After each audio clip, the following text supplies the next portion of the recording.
We are here out of compassion for the British. There are mega corporations, and many of them are American corporations, so I feel some responsibility. I feel so good that we're supporting our own neighbors, our own community, amen.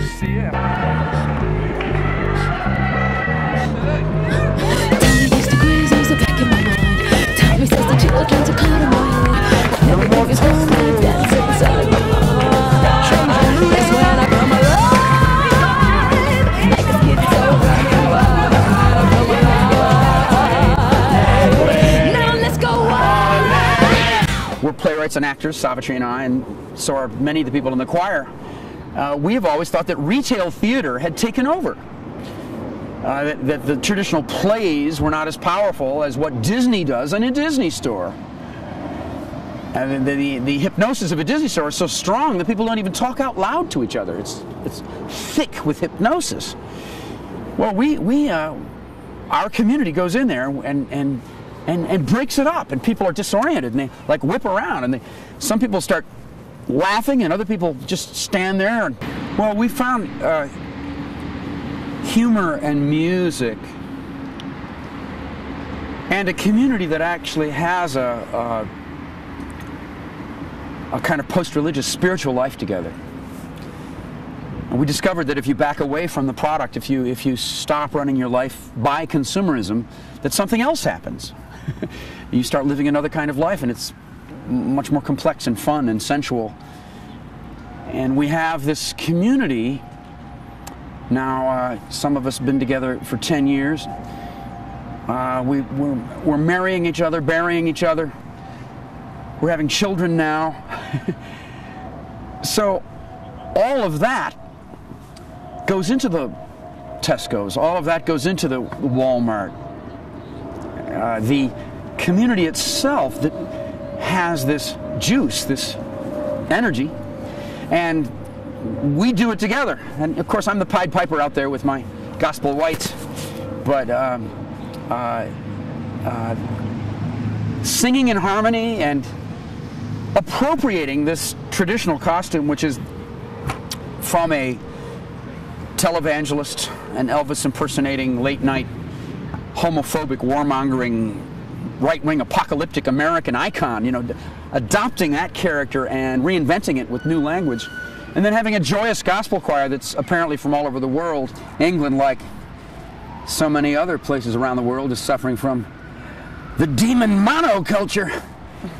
The supermalls and the chain stores and all that complex of power and money that is destroying our neighborhoods, or as we say here, High Street, might be Main Street in the United States. We believe in those communities. We are of those communities. We think actually human-scale neighborhoods, local compassionate economies are sustainable economies and should be the future. And I think we're encountering a lot of loss, actually, of towns who are just suddenly realizing that their neighborhood shops disappeared almost overnight. And we've talked to a number of people who looked on their street and realized it was just like every other street in England. I mean, what we have to give is a kind of cautionary advice to people on that front. You know, we've seen that in the U.S. We know that story. We have lots of identical streets. We have whole the same towns. 15 logos all over the United States. You know, I mean, families who've had shops for 100 years, and the shop is gone. We're Americans. You know, we're not here to. This is your government, you know what I mean? It happens that there's this amazing scandal that we can comment on. But now Starbucks, but Starbucks, we feel some responsibility for Starbucks. Government, you know, that's our government. Tesco, I mean, that's true. That's not an American company, but it's an American idea. And I think that we have a responsibility, you know, to confront that, because that is what we have wrought. That is our empire. And we're trying to change it. That. Trying to change it. Yeah, we're trying to break it up. There are economies that have begun in both our countries that we are discovering as we tour. Here in Britain now, there are the transition towns, community-based agricultural We have green markets. We have whole trading systems that are sort of happening right under the nose of the big industrial food delivery systems, but which are becoming substantial. We're not ideologues. We don't have a great ism that we think will solve things. But we have to stop being consumers and start being citizens. And so our hope is that we can demonstrate another way. You know, I would suggest that a lot of this stuff is actually simpler than we let it be.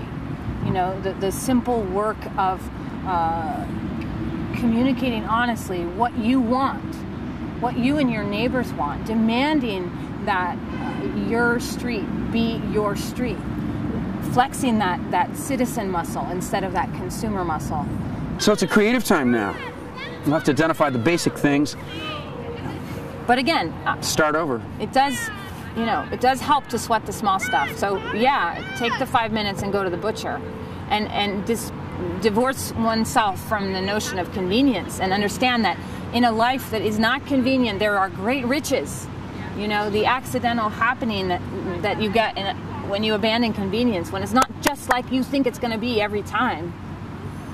I mean, that's life. After all, like, that's life. Stop shopping! There's life after shopping! Amen!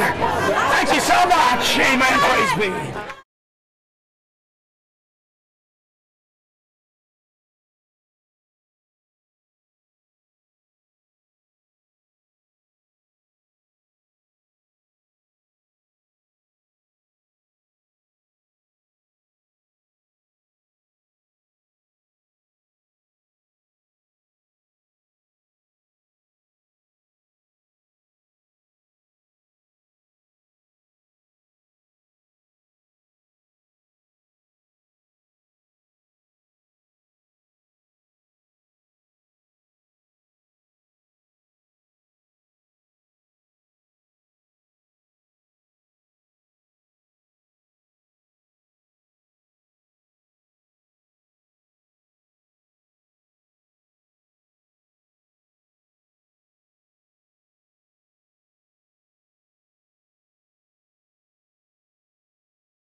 The alternative to shopping is giving.